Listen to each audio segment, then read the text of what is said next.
One of my players wants to use a favor granted to them by a lesser god to obtain a dragon that will be bound to them.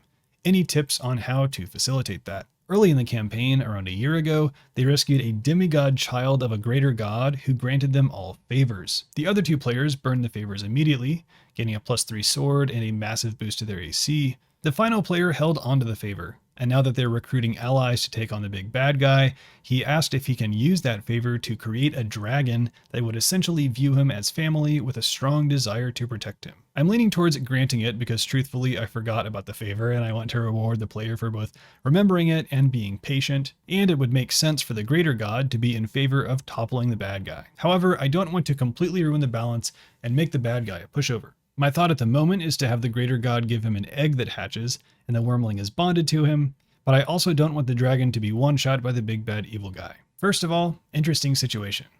And I know you're asking about balance, but in my opinion, balance is the easy part.